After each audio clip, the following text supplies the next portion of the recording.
Brought to you locally by the Clay Cooley Auto Group.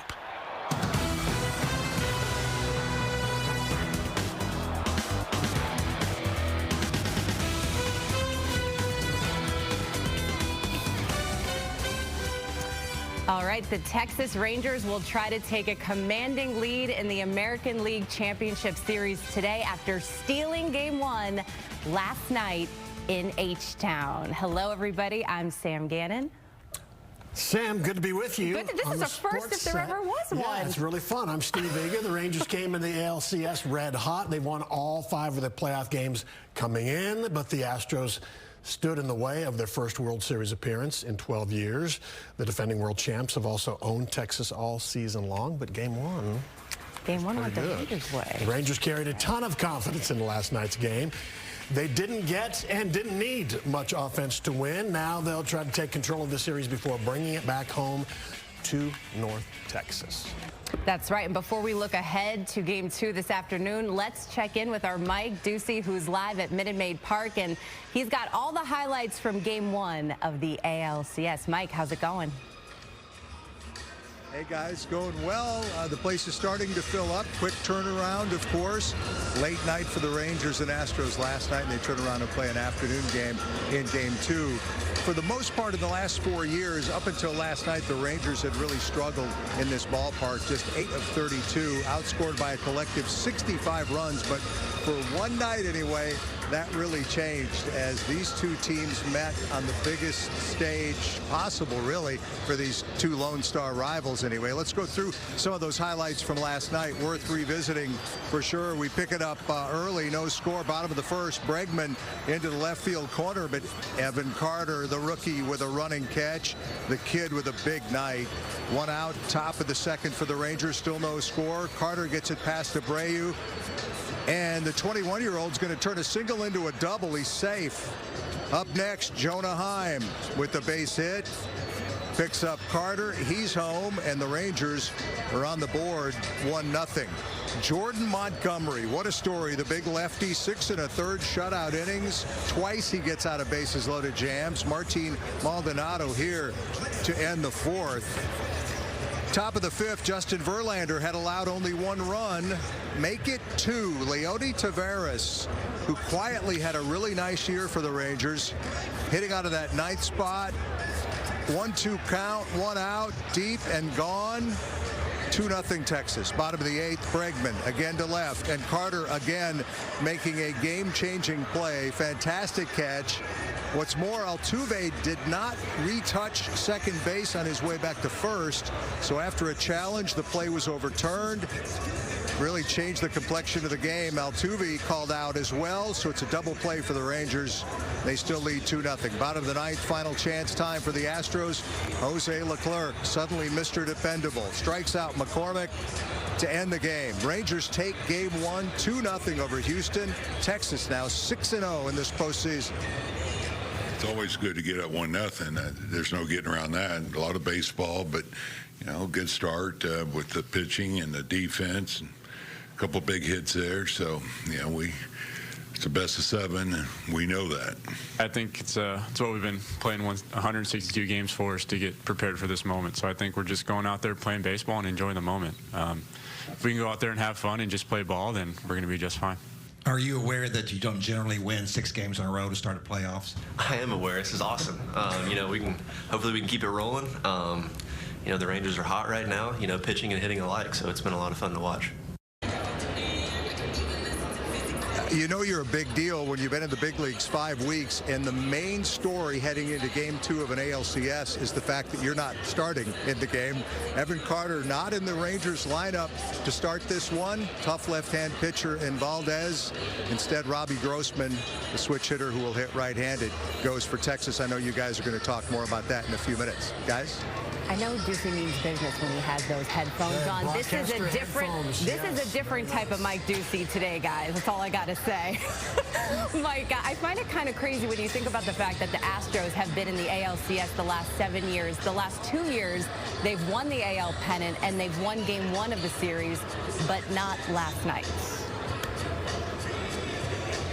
Yeah, and you know, a mistake really cost them in the form of what Altuve did in the highlights we just showed you.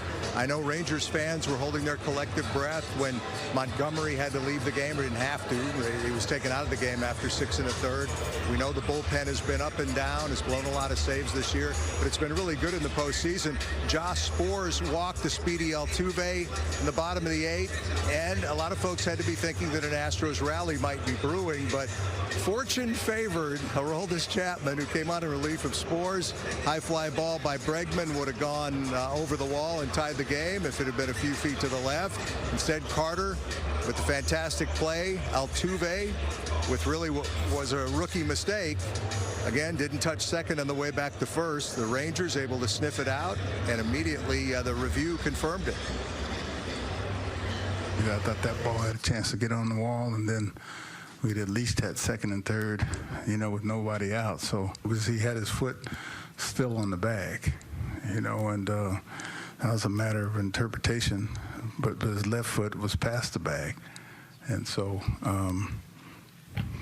you know, it didn't work. I'm going to go one at a time. Obviously, big game tomorrow. You know, you don't want to go down by 2 in the series, so it's a big game for us. And, you know, just try to come back tomorrow. And again, a play that Altuve clearly would like to have back. The Astros would like to have back. But this Ranger bullpen becoming a story and really emblematic of what this team has done. It's gotten hot at just the right time, continuing to stay unbeaten in the postseason.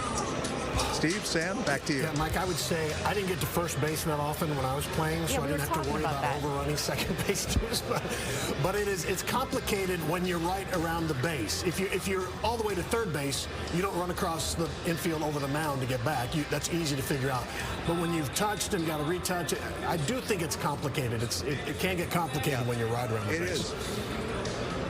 It's not like he was nowhere in vicinity of the bag. When you first looked at the replay, I thought maybe he inadvertently hit second base on the way back, but he just kicked up a little bit of dirt. Simeon noticed it immediately, and they, you know, smartly reviewed it, and it was a play that may have changed the game in a big-time way. Absolutely. Maybe the series. Yeah, Mike, and you mentioned the Texas bullpen. They have a 1.86 ERA in the playoffs after ranking 24th at 4.77 during the regular season. So talk about getting hot at the right time. We'll check in with you in just a second, Deuce. All right, well, so you had that fantastic outing in Game 1, Steve, from Jordan Montgomery, a.k.a. Gumby. That was actually didn't know that. His nickname in college. So now the Rangers turn to Nathan Eovaldi, who will make his 5th career playoff start at Minute Maid Park.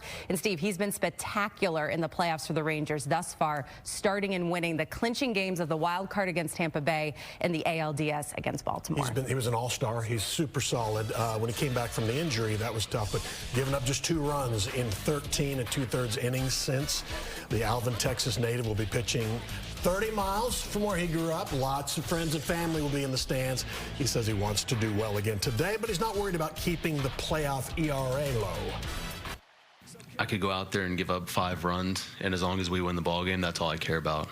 It's those kind of, you know, those moments. I feel like it's the more of a team moment as opposed to my own personal moment. And for us to be here in this situation, we've come this far, and it's, you know, we got to keep doing what we've been doing and going out there and winning ball games and, you know, win a World Series.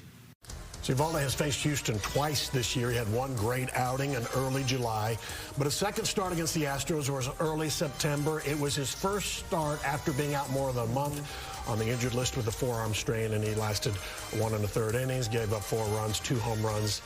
But that was 6 weeks ago, and he has really worked out the kinks. Sam, he's pitching. I feel like I'm a different pitcher than the last time I faced him. Just because that was my first one back from being injured and everything, and I feel night and day different compared to then as I do now. So, you know, it's more so taking the strengths that I've had from the last 2 outings, the way I've been able to command my pitches, my fastball, the usage of the splitter and all my other off-speed pitches, you know, use those strengths to attack those guys. Yeah, and you talk about Eovaldi. It's just been amazing. He's healthy now, and that makes all the difference in the world. The Orioles game, his velocity is up back. Yeah. I mean, he is locked in. And you talk about Eovaldi, Steve, he's been here, done that in the playoffs. He won a World Series title with the Red Sox, but he's probably most remembered for that Game 3 loss in that World Series in 2018, where it went into extra innings, 18 innings, the longest game ever in World Series history, through 97 pitches over 6 innings of relief. Right. But the Red Sox lost that game 3-2. So probably in the back of the mind, he's looking to, maybe rewrite that ship and create some own history for himself. Absolutely. We'll see. All right, the Rangers will be facing Astros all-star pitcher Framber Valdez. They're very familiar with him. This will be the 4th time Valdez has pitched against the Rangers this year. Fans might remember the last time the Rangers saw him in Minute Maid Park. Yeah, that was back on July 26. Valdez hit Marcus Semien with a pitch a couple of innings after Astros star Yordan Alvarez was hit. Semien didn't like it, and he let catcher Martin Maldonado know about it when he came around to score a couple of innings later. Now, that led to a little hurt feeling, some might say, and both Semien and Maldonado were ejected. The Rangers won that game in a blowout.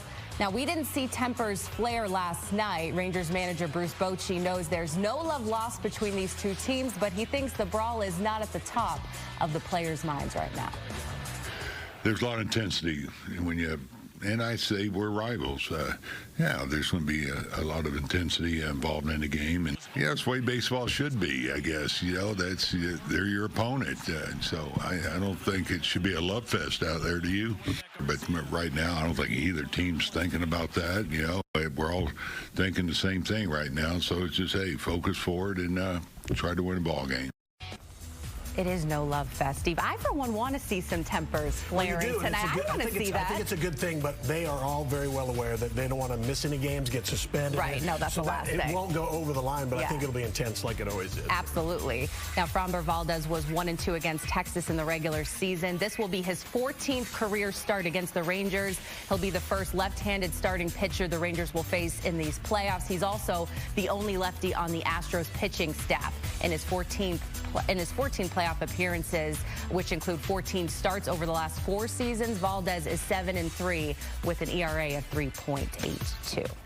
And one interesting note, when you're talking about that brawl, the umpires who were working that game when that brawl happened in July are part of the ALCS umpiring crew, so they know all about the bad blood between these two in-state rivals, Steve. All right, so the Rangers will go with a different lineup today because of the left-handed Valdez. Just the top is the same, Marcus Semien and Corey Seager. Robbie Grossman, though, will be in left field in place of Evan Carter. We've talked about that. Carter has been playing so well, you would have to imagine he'll get in the game as soon as Valdez is out and a right-hander comes in. Beyond that, the rest of the lineup looks familiar. Mitch Garver, DH, slides down from 3rd to 5th in the order today. That's right, and the Astros are also adjusting now that they're facing a right-handed pitcher. Outfielder Kyle Tucker moves up to 3rd in the order, and Michael Brantley will start today batting 6th. He sat out yesterday against the lefty Jordan Montgomery. All right, well, earlier this afternoon, Mike asked Bruce Bochy about the decision to bench Evan Carter for Robbie Grossman. Here's what the Rangers manager had to say. Wondered if you could touch on the Grossman-Carter decision in terms of your lineup today. Robbie's numbers against left-handed pitching, they're really good, so we wanted another right-handed bat in there, and Robbie gives you quality at bats there. With Carter, he just has not had a lot of bats off of lefties. I think 15 here. He's a young kid. This is a tough left-hander, and I know he gets a lot of strikeouts. Robbie has experience here playing left field, but Carter, he'll be involved at some point. Sam, I feel like you saying benched was strong language. Yeah. Just a little. I mean, he's not going to face a tough lineup. I don't think Bochy benched him. No, not at all. It feels like a punishment. Just a little bit, but I mean, we're going to hear more about him. But unbelievable what he's been able to do. He's barely 21. Yes, yeah. He'll get in the lineup a lot from now on. Yes. All right, coming up. Rangers fans who can't make the trip to Houston are getting the chance to watch the road games at the team's home ballpark today. So we've got a live look inside Globe Life watch party. Just getting underway. That's cool. Love it.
I got that answer right. My second guess. You were good, Steve. Was Steve. my first guess. CJ second. Go ahead. We need to be bumping that Creed music all afternoon. All right, here's a live look inside Globe Life Field, the Rangers' home ballpark. They're hosting another watch party for the ALCS this afternoon. A lot of fans very happy after watching last night's game in the stands, and we'll check in with our crew there in just a moment.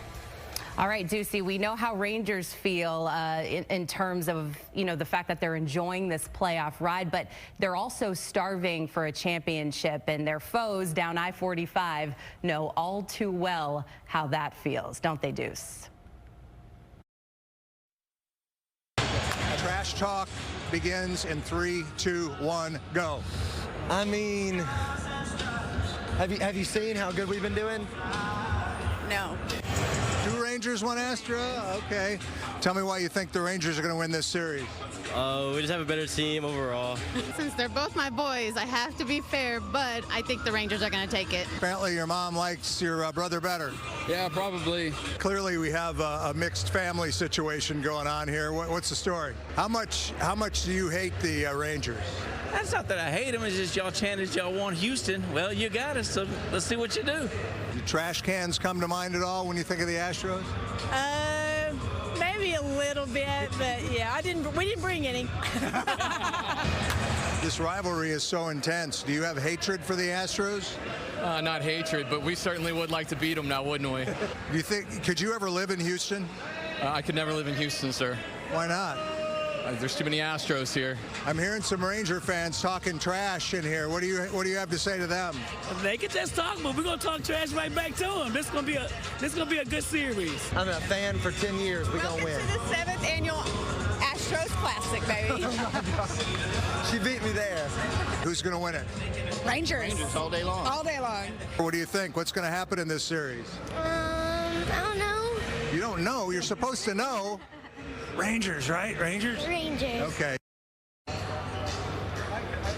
Scaring the kids on the concourse. That's what it's all about here during the American League Championship Series. Now, obviously, predominantly orange, here in Minute Maid. The Astros fan base, love them or hate them, they are just, ferocious. But I saw more Rangers fans than I thought I might. What's going to be really interesting, guys, is when this series goes back to Arlington to see what the split is like there. If the Rangers go up 2-0, we'll see how many Astros fans are interested in visiting Arlington then. But fun to talk to a lot of folks, most of whom are asking, where's Sam? I'm getting really tired of that question, by the way. Sam? Steve, back to you. It'll be interesting to see, how angry the Astros fans are going to be tonight, Steve, although, they got to win. If you're the Astros, you've got to win Game 2 because then the Rangers are home for a nice little homestand for the next 3. It is a must win. And if you're wearing a Rangers t-shirt, I think you have to know that you should be rooting for the Rangers. Absolutely. Even if it's a 10-year-old girl, you got to train your kids as a parent to say train them Rangers. All right, there probably won't be much of a need for any trash talk at Globe Life Field today with no players on the field. It'll likely only be Rangers, red and blue for the most part, showing up to watch the game in the team's home ballpark. All right, Fox 4's David Santendry is there with a live look. Hey, David, things getting rowdy out there yet or not really? I wouldn't say rowdy just yet, Sam and Steve, but people are starting to trickle in. We just heard from Mike Ducey a few seconds ago saying that there were more Rangers fans in Houston than he expected, so hopefully there are plenty of Rangers fans making that trek down to Houston, filling up as many seats as possible and making some noise for the good guys, the Rangers. But hey, totally understand if fans can't make it all the way down to Houston for that game, so if you can't, the next best place to come and watch is probably right here at Globe Life. You can see over my right shoulder out in right field there is that scoreboard. That's where all the eyes will be on as this game gets underway. It was the same case as last night, and the best seats in the house, this is general admission, but most people are choosing to sit on that third baseline that you can see right over here, third baseline. So it's just starting to fill up right now as the gates just opened about 20 minutes ago, so not a whole lot of people right now, less than 100 people in the seats, but more people in the concourse area. But last night there were about 2,000 people here.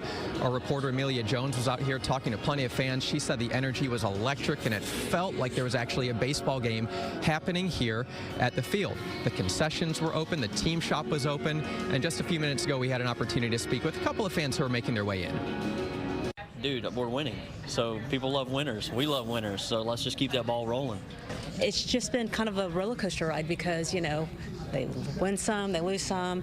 And being from North Texas, I really want the Rangers to win.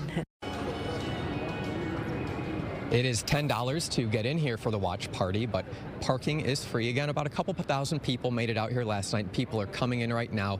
The mood, well, most people are confident, especially after that 2-0 win last night, but people say there's something about Houston where they just continue to bounce back. They've shown that throughout the past few years, so I think a lot of fans here know that this series might be a white knuckle ride. But for right now, I'll send it back to you guys, but again, we'll be out here for the rest of the evening, guys. I think I'd stay home, really. But then I found out this next bit of information. All the concessions are open. Yes, Hurtado BBQ. And Chuck Morgan. Oh, and Chuck Morgan. You got Chuck Morgan. So that's going to be good. All right, David, thank you very much. On the mic for the watch parties. Yep, Rangers public address announcer and Iron Man Chuck Morgan. He got to call his first Rangers playoff game at the new ballpark last week in the division series. Morgan and Rangers fans are getting a small taste of what Globe Life Field will be like during this series against the team's in-state rival. He says he can't wait to see the ballpark full once the series comes back to Arlington. And they deserve this. They deserve to see their team playing for a championship, and hopefully we can get past the Astros and move into the World Series. I mean, I'm one of them. I'm a baseball fan and a Rangers fan, so I think they deserve this. And and this time of year when the air gets a little cool, you still want to be playing baseball. So any time like this, I tell everybody just to soak it all up because it's a great experience. Fun to hear his voice. He's just got, he has the best voice. And I like that fan that said, we like winners, we don't like losers. And we agree, Steve. We like winners, not losers. That's right. All right, much more to come on this pre-game show ahead. He may be the youngest player on the Rangers roster, but Evan Carter has become one of the biggest stories in baseball in these playoffs. We'll get some perspective from the 21-year-old stud who's playing like a veteran.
am liking the Creed music. I mean, it's kind of a vibe. I'm kind of post-generational Creed, and you were like in 6th grade or something. I was in high school. This band was popular, but it's hard not to bop along, you know?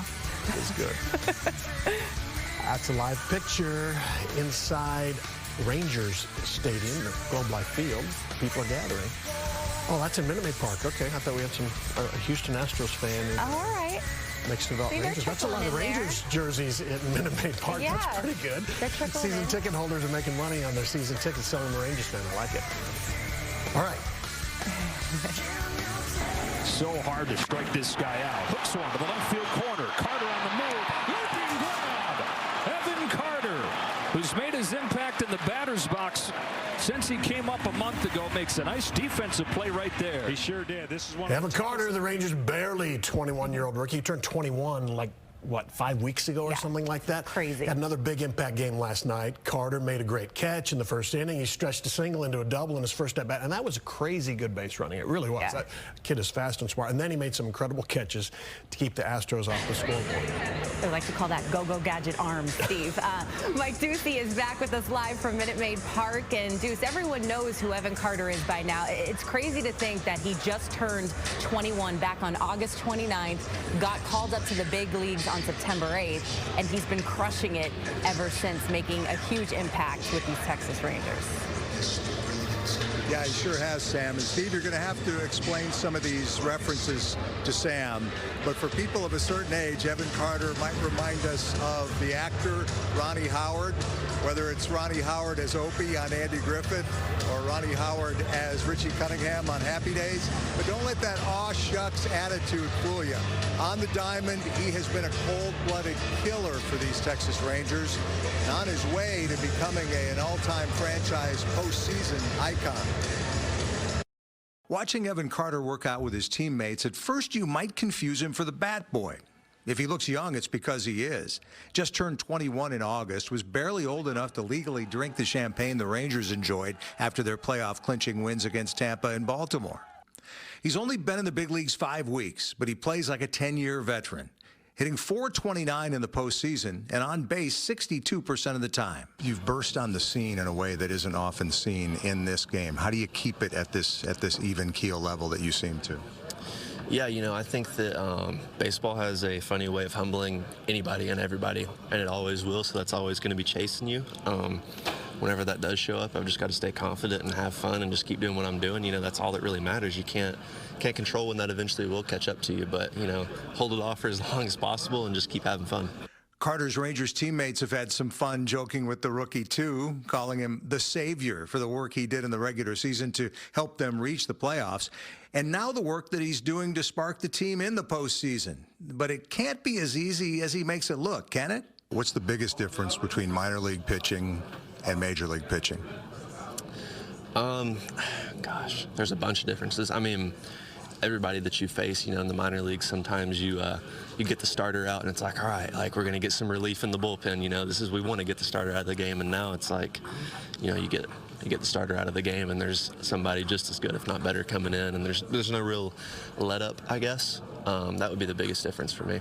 If the difference between pitching in the minors and major leagues is significant, then surely, too, is the intensity level once you're playing October baseball, and even more so in an ALCS matching these Lone Star rivals. You've gotten a taste to playoff baseball, obviously, now. Now it ramps up. Do you get a sense for what this means to this state and these fan bases? Yeah, I mean, you know, the game the other night was awesome. That's the coolest game I've ever been a part of, and I know it's only going to get better the further that we go, so it's really exciting. Exciting for sure, but this 21-year-old manages to stay grounded, and the biggest reason why, the young lady who's been by his side since middle school, and his wife since December, Kaylin Shell. My wife, 100%. She's always there for me, you know, good or bad. Gosh, she's the foundation of our relationship, man, you know, holding it all together, so I'm really thankful for her. And oh, by the way, Evan Carter is not in the lineup tonight. No, that was a surprise when that came out, when it was announced a couple hours before the game.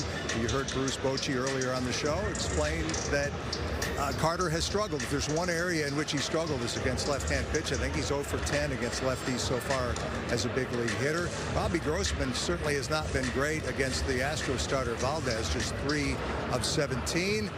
But knowing the way things have been going for Bochy, it wouldn't surprise me if Grossman did something special early in this game. But once Valdez leaves, you know you're going to see Evan Carter out here, guys. It's hard to question Bruce Bochy when he makes those lineup tweaks because everything's worked out so far so good. But yeah, Evan Carter, amazing what he's been able to do, Steve. It's super surprising, right? Yeah. And we hope when he says the bat will catch up to him, it will, like it's in April. Right. Right. All right. Thanks, Deuce. We'll talk to you in a minute. A Rangers Hall of Fame broadcaster has seen the good, the bad, and the ugly with this franchise. Eric Nadel tells us what it's like getting ready for a deep playoff run after an 11-year wait.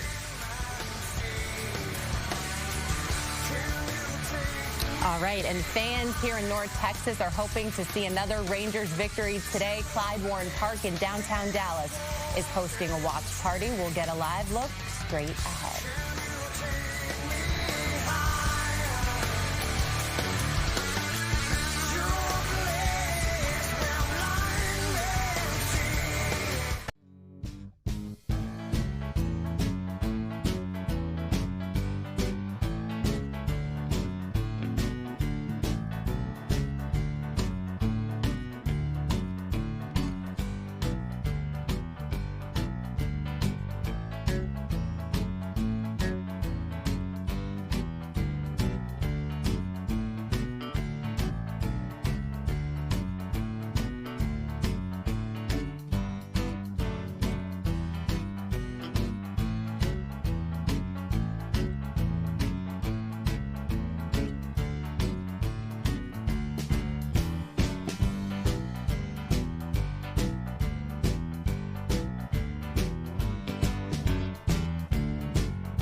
The Rangers on Fox 4, brought to you locally by the Clay Cooley Auto Group.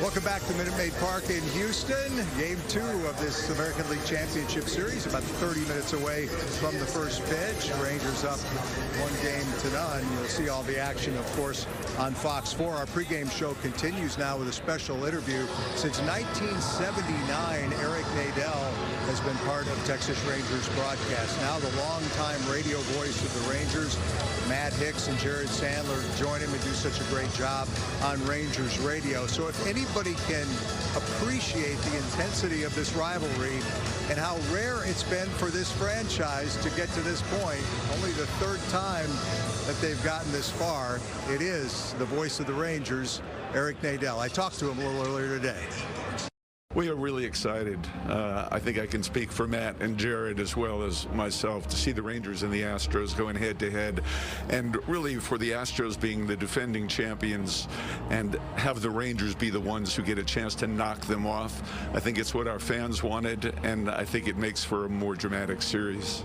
What'd you make of the way that Game 1 unfolded? This Ranger team that's been so unpredictable that we still tend to think of as a power club, an offensive club, gets it done with pitching and defense. Jordan Montgomery had just been sensational. You know, he had a little bit of a hiccup in Baltimore, but came back last night and threw the kind of game he'd been throwing over the last month. And those last three guys in the bullpen, Spurzheim, Chapman, and Leclerc, I wouldn't say they're automatic.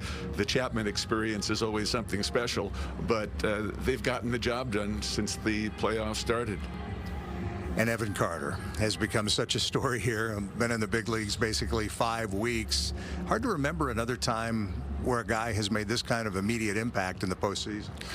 I can't think of anything quite like this. Not in baseball anyway. You know, I liken it to what Ken Dryden did with the Montreal Canadiens when he hadn't played in the regular season. And I think he won the Conn Smythe Trophy and then won the Rookie of the Year the following year. But Carter is just, I mean, he's a natural. His baseball instincts are just so incredible. And every game he has done something extraordinary to help win a game. Hockey guy coming through there. Only you would make a Ken Dryden reference comparing him to Evan Carter.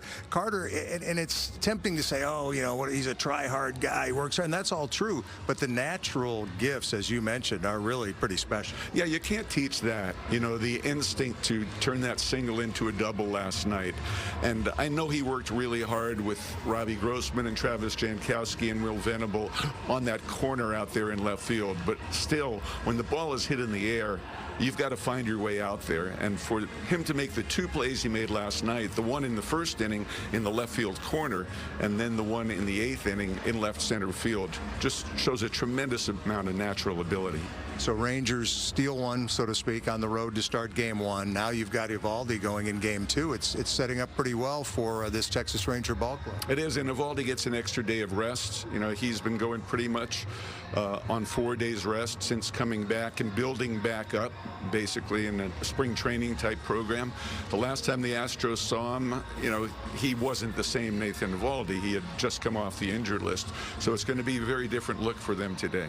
We're interrupting you and Matt and Jared as you prepare for the game. Basically, my only preparation is making sure my makeup is on correctly. Is there a little extra juice for the broadcasters, too, in games like this? For sure, for sure. And I know Wednesday it'll be absolutely crazy at our place. You know, I love the fact that last night, the way that Jordan Montgomery pitched and the Rangers scoring early took the crowd pretty much out of the game. And, you know, that's a big factor in the postseason. All right, Eric, thanks very much. It means so much, I know, to Ranger fans that you're working these ball games in your one-of-a-kind style. Great talking to you. Thanks. It's a thrill for me. I'm grateful to be here. I think he's the best play-by-play man in baseball, and you're looking at Eric Nadel right now here at Minute Maid Park, preparing for Game 2 of the American League Championship Series.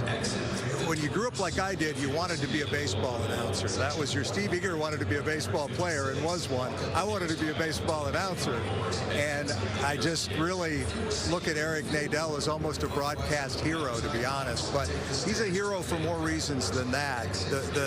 The spokesman that he now is for mental health issues. He took a leave of absence during this season because of some anxiety issues and insomnia issues. We did an interview with him a few months ago, and he was so eloquent when he talked openly about that. Clearly, he's feeling much better now and well enough to call these games. And that's a brave thing, I think, for Eric Nadel to do what he's doing. And he's just the best in the business in that booth, that's for sure. He talked about Wednesday and the kind of vibe at Globe Life for that game. Of course, Bruce Bochy confirmed that Max Scherzer will be the starting pitcher for Texas that day. So that ramps up the intensity on that one. Guys? Yes, Scherzer's been begging for that, too. He has been gosh, he wants that so bad. Rallying cry. They heard it, and now he's going to be starting for Game 3. And again, great to see Eric Nadel out there, too. Huge advocate for mental health. It was actually, Ducey said what I was thinking, is like very brave. Oh, extremely to reveal brave. that private And to be so outspoken about it, too. Helping others. Helping a lot of people.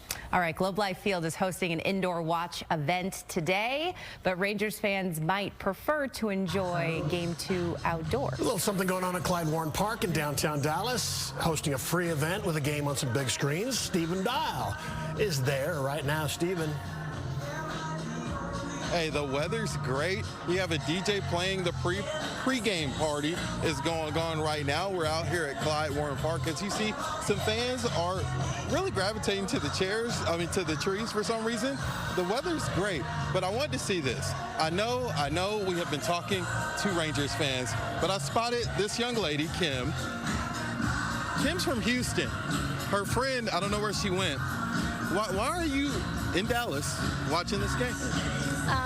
We were here for a concert, but we wanted to cause a little chaos. So we came, and we came prepared. They were watching the game on their phone during a concert yesterday. Y'all don't have a rush to get back. I don't want to touch your blanket. How do you think your team's going to do today? I think we're going to do way better than yesterday because we work well under pressure. So. Well, thanks, Kim. Kim and her friend, who I don't know where she went, beyond enemy territory, but they're watching the game. It's great weather. A lot of people out here. They have some things for the kids as well. You can win free hats, free bats. I might go over. Steve, you played baseball. I wasn't that good in baseball. If you hit a home run, you get a hat. If I don't bring a hat to the station, that means I didn't hit a home run. But we're on countdown to first pitch. You might need to give them a lesson or something. Take them to a ballpark and show them a thing or two. Don't search my minor league batting average. Let's look up Eager's stats. Thanks, Stephen. All right, the Rangers all-star catcher has been one of the keys to their success postseason and actually this season. Jonah Heim tells us how he and his family are making North Texas home, and he hopes he can stay here long-term. Next.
28-year-old. All-star catcher bangs the ball to right center field. It's down in front of Dubon, who's got a good arm, but his throw won't have a chance to get Carter. Texas 1, Houston nothing on a base hit from Jonah Heim. A well-rested Heim makes it 1-0.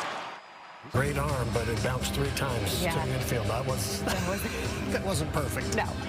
Rangers catcher Jonah Heim broke a scoreless tie early last night. He drove in the first run of this year's American League Championship. And he has quickly become a fixture in the lineup for the Rangers. Fox 4 David Septender, he's an all-star, of course, joins us with more on Heim's journey to Texas. David.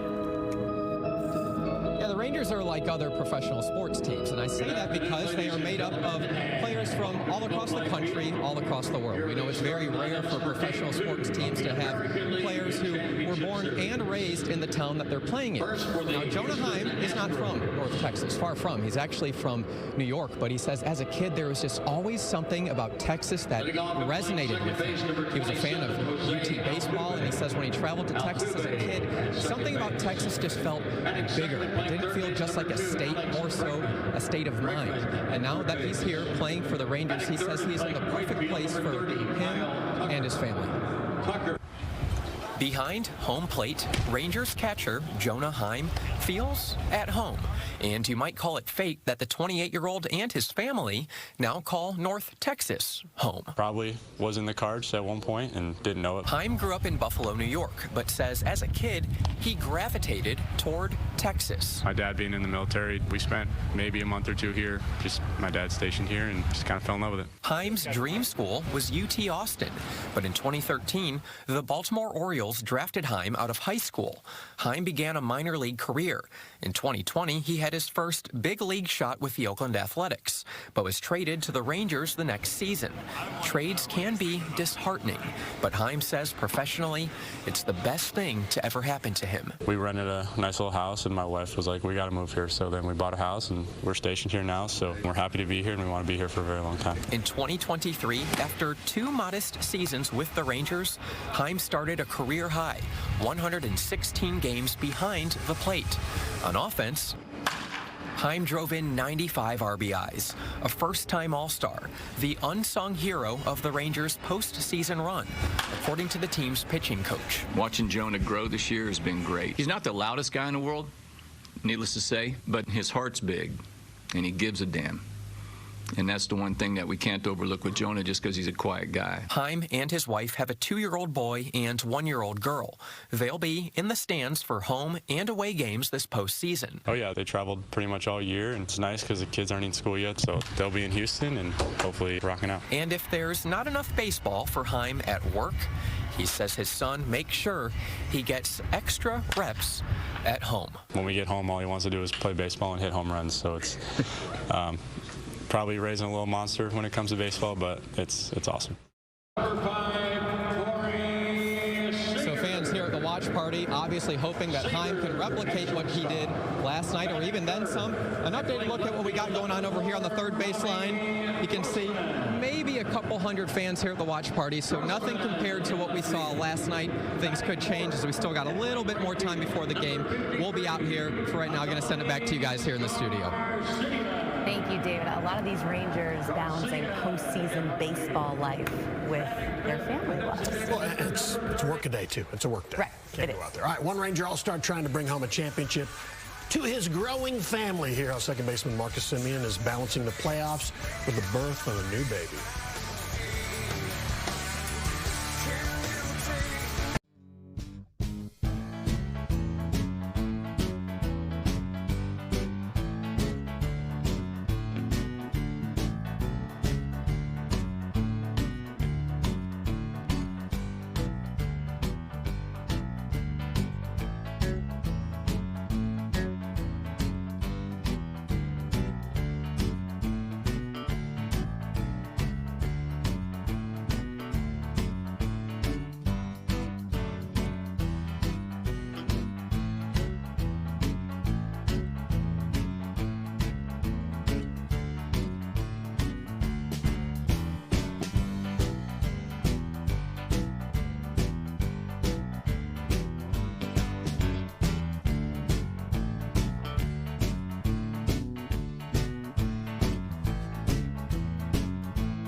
It's live at Minute Maid right there. National Anthem. That means the lineups have probably already been set. That's right. And that is awesome. It's about to get going, Sam. Going to be exciting. The Rangers lineups for games 1 and 2 looked very similar to what we've seen all season. Their off time last week helped make that a reality. All right, so we're going to talk about what we were just talking about. I think he's the rock of the lineup. You're a big fan of Marcus Semien. He's so good. You have both of those, a mature leader and an excellent player, so you respect him immediately in the clubhouse. Marcus Semien had a rare but excused absence from workouts in Houston last Thursday and Friday because his wife was giving birth to their 4th child, first daughter. Semien told the Dallas Morning News it was tough being on the road for 2 weeks at the end of the season and the start of the playoffs. Now he has something extra to play for. I just want to win. I think that if I'm not going to be with my family, we might as well win while we're here and get back to them and give them a big hug. I don't know if he scheduled it. It just worked out well. When we had a little break, then, they could induce. But now I tell you, he's a manager's dream. That's one spot you never had to think about who was going to play there or who was going to hit there. And so he's just relentless with his work ethic and his ability to go out there every day. I can remember, Steve, when Mike and I were talking about all the off-season moves the Rangers made. They spent a lot of money on some of these guys like Marcus Semien, Corey Seager, and everyone was like, wow. And I remember before the season even began, we were thinking, could this Rangers team make the playoffs? And even though they started off really strong, they had their ups and downs. But if anything, they've shown how a team can overcome adversity. I mean, they're 6-0 in the postseason, 5 of those games coming on the road, which is really unheard of and remarkable. Right. It would be interesting to interview their GM and say, you're way ahead of schedule, right? I mean, they didn't think this was the year, and it ended up being the year. So what what was the plan? I'm sure it is getting a better bullpen going. And if they have some money to spend, I mean, how long does this last? How long could it last? They have some great players. It's really exciting. Today's game, I think, will show a lot about what's going to happen. If the Rangers could win this. If the Rangers win this one, Steve, they're going against the Astros' best pitcher. It's just. And I think if they win tonight, I think you pick them to win the series because, again, they're going to be coming back to a pretty rowdy crowd at Globe Life Field with a 3-game homestand in this 3 in a row ALCS series. So this is what you want. 2 in-state rivals. I hope it gets right. I hope we see a little temper flaring. Well, even, win or lose this game, the Rangers can win it at home. Yep, absolutely. They have 3 home games in a row, so they'll be riding Creed. Yeah, they'll be riding Creed. I mean, we're all into Creed now. I mean, I thought I forgot about them a while ago, Steve, and now they're back, and I'm waking up singing their song. So, yeah, again, this has been a fun team to cover, and, Bruce Bochy, we've talked so much about him, too, and Dusty Baker. You have the two veteran managers in the game. They're the 2 oldest active MLB managers, and what they've been able to accomplish is incredible. Bochy, 3 World Series titles. I believe Dusty Baker has 1, and again, you just enjoy all the pageantry that comes along with a matchup like this. And they're just, you talk about the managers, one last word on them. Older and steady. Yes, and wiser. Yeah, they don't get thrown off. They're not over the top, and that's the best managers. All right, it's coming up. Are you ready? Yeah, I'm ready. Do we have Enjoy the game snacks? Or? Enjoy the game. We'll see you after. Have fun, everybody.